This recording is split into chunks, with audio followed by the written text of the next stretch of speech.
The specialised Diverge STR retains the excellent ride quality and impressive versatility of the previous generation bike, adding a rear suspension system that, while divisive, is genuinely effective.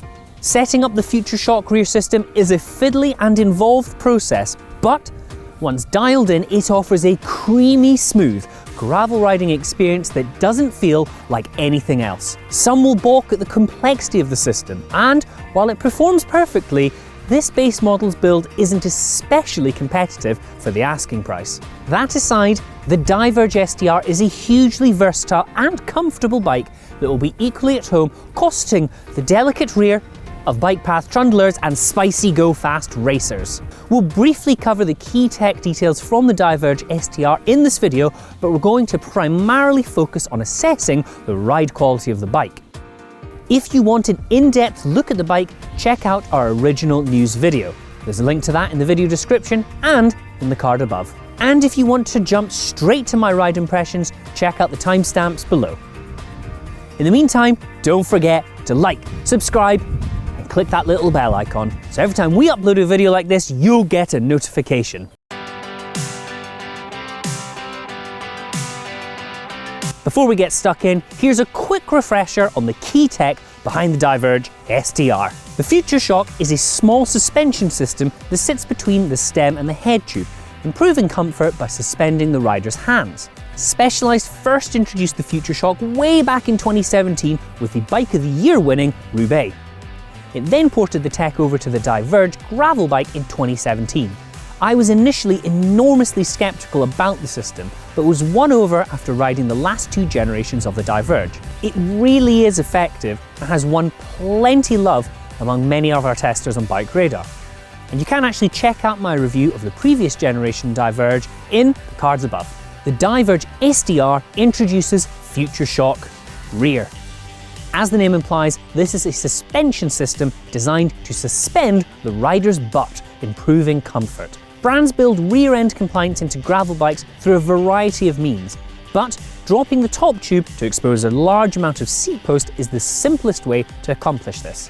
The STR takes this concept to the extreme, essentially turning the whole seat tube into a great big old wiggly waggly seat post. A conventional seat post slots into a flexible frame post. This is clamped low down on the frame and is designed to provide up to 30mm of rearward flex. This in turn is connected to a damper integrated into the top tube. This controls the rebound and the compression of the system. Now that's only a brief overview of what is a moderately complex bit of tech. Again, head to our original news overview for a more in-depth look at how it works. Now let's take a quick look at the spec. I have been testing the specialized Diverge STR Expert. This is the base model for the Diverge STR, which, now sit down for this, costs £7,500 or $7,500. Now for that you get a rival E-tap crankset and shifters with a GX rear derailleur and cassette.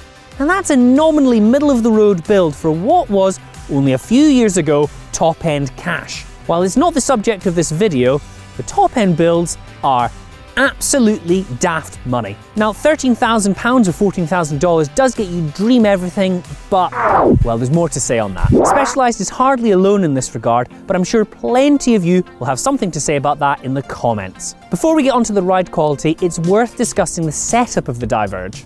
Every stock Diverge STR ships with 2 frame posts, designed to suit a range of rider weights. 9 different frame posts are available in total.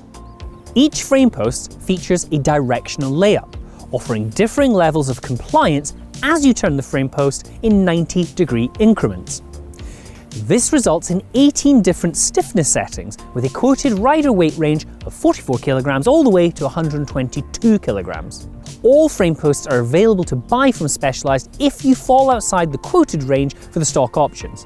For example, if you're very tall but very light, you may want to go for a different frame post to tune your compliance. Pricing and availability for the frame post is to be confirmed though.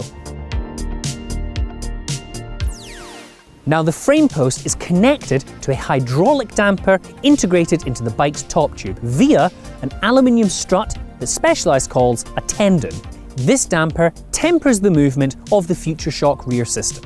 The same damper is used across all frame sizes, but rebound speed can be adjusted using a hex key. The system also offers 3 compression settings that will be familiar to any mountain biker: open, firm and locked out. These can be selected on the fly via a small lever just behind the strut. Specialized says your weight and preference largely dictate how you set up the system. Now, while this is a good starting point, fit also had an unexpectedly large effect on how the system operates. Now, I'm jumping ahead just a little bit here, but for example, all sizes of the Diverge STR ship with a 20mm setback seat post. With the saddle clamped in the middle of the rails, the STR system felt very active. Pushing the saddle forward to suit my bike fit greatly reduced the perceived amount of flex in the system. Swapping the stock seat post to an inline post would have the same effect. It's also worth mentioning that the sag of the system, or how much it moves when you actually sit on it, also changes the effective seat tube angle of the bike. This impacts fit further. Now, none of this takes into account the possibility of fitting bike packing bags, which could further impact the system. Swapping to a different frame post or changing its orientation should get you back to your desired ride feel, but the setup process isn't quite as simple as Specialized claims. Though hardly onerous, you shouldn't expect to set and forget on your first ride. However, once dialed in, the FutureShock Rear system is luxuriously smooth. The FutureShock Rear is far more sensitive to small bumps than a conventional rear suspension system. This is primarily because, as it's essentially a big old bendy tube, it really isn't subject to the effects of stiction. Stiction is the amount of static friction a system must overcome before it operates, and it can affect the small bump sensitivity on conventional suspension systems. The performance of the system is most notable when pedaling seated on fast and chattery fire roads, where larger unexpected bumps would usually buck the rider off of course, or at the very least disrupt your pedaling rhythm. The Diverge STR Rear FutureShock system really just helps calm things down a bit. This aligns with Specialized's key claim around the system. With a bit of squish for your peach, a rider should be able to remain seated for longer on rougher terrain, which is more efficient. Unlike a conventional suspension seat post, which typically move more or less vertically, the STR system moves in an arc. This means your saddle height does not change as the system works. However, when pedaling seated, the effective reach from the saddle to the bars changes a small but perceptible amount as the system flexes. This will either be quickly forgotten about, or you will find it quite annoying, depending on how sensitive you are to such things. Now, I fall into the latter category and found the sensation to be quite distracting. While very effective when clattering along on flatter surfaces or when climbing, the system is less useful when descending. It's important to remember the system is not suspension in the strictest sense of the word. FutureShock Rear only suspends the rider, so it does not help to improve control when you're standing. However, on untechnical descents, the system should help if you stay seated, but I actually found it impossible to retrain my brain and overcome the urge to stand up when descending. Up front, FutureShock is as effective as ever, but you shouldn't expect the Diverge STR to be an extraordinary descending demon. Something like the BMC Urs LT or the Cannondale Topstone is the bike for you if that's what you're after, or a mountain bike. On the subject of comparisons, it bears briefly talking about Trek's ISOSpeed decoupler. ISOSpeed separates the top tube and seat tubes at the seat cluster, allowing the latter to flex around a pivot. I've ridden both systems and honestly, they are incomparable. ISOSpeed is effective in a different way, taking the sting out of bumps and vibrations, but it doesn't really react in a noticeable way to big hits, which FutureShock Rear definitely does. Though Specialized will curse me for drawing this comparison, the closest feeling equivalent system I've ridden would be the Soft Ride suspension system. The FutureShock Rear feels far more refined and doesn't exhibit any of the unnerving side-to-side waggling you get with Soft Ride, but it does offer a similar always-on floaty feel that totally isolates you from rough terrain. In summary, for seated pedaling, this old wiggly waggler is very effective, but a full suspension mountain bike it is not.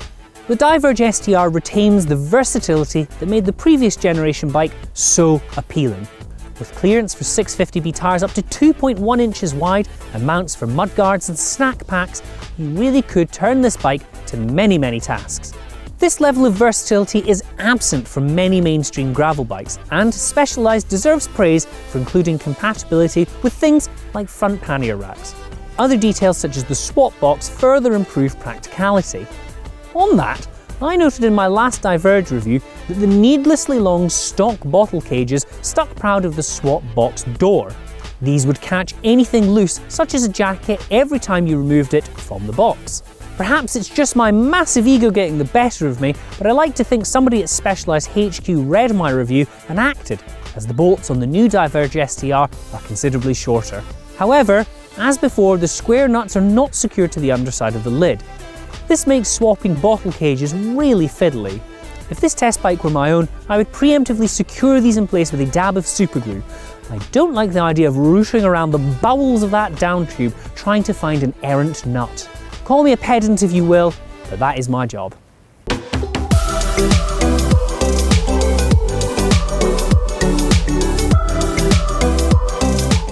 The Rival and GX combo drivetrain offers reliable and crisp shifting with ample range on that chunky 10 to 52 tooth cassette. The lovely Roval carbon wheels also plump up the much improved Tracer Pro tyres to a supportive profile.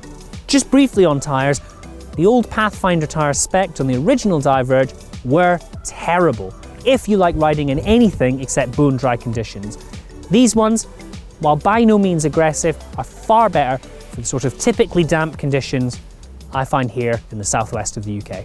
However, from a pure brand hierarchy snobbery point of view, it does sting a little bit to be getting third tier components on a £7,500 bike. Now, I'm no bike brand apologist, but you must factor in the fact this frame is fairly complex. Specialized is also hardly alone here. A rival-equipped Trek Checkpoint SLR would set you back only £100 less at £7,400. Clearly, this is not a bike that intends to hit a competitive price point. For those seeking nominative value for money, shop elsewhere. Now, I'm an advocate for long-term repairability, and the Diverge deserves a little bit of scrutiny in this area. Now, the same point could be levelled at any bike that includes proprietary tech, which is just about all of them these days. But the uniqueness of the Diverge STR suspension system raised my eyebrows. Specialized's vast market presence means parts should be available for many years to come. But who's to say you'll be able to get a hold of a replacement damper in 10 or even 15 years? Again, you could level the exact same point at the Cannondale Topstones or Trek checkpoints of this world.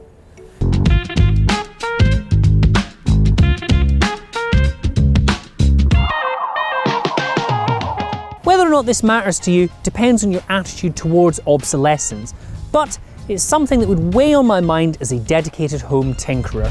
I've changed my mind about the Diverge multiple times since it launched. From initial mock horror at its challenging looks to a growing appreciation for what is a very effective bit of tech, it's not a bike I found easy to love nor dismiss outright. Truthfully, I couldn't see myself buying the Diverge. That's not to say it isn't good. In fact, it's very good at what it sets out to do, but it's just a bit too fussy for my tastes. Sticking with Specialized, something like the Crux really tickles my pickle, and that will be the case for many riders. However, if you like your bikes to be at the cutting edge of performance and can get over the middling spec for the cash, you'll love the Diverge STR.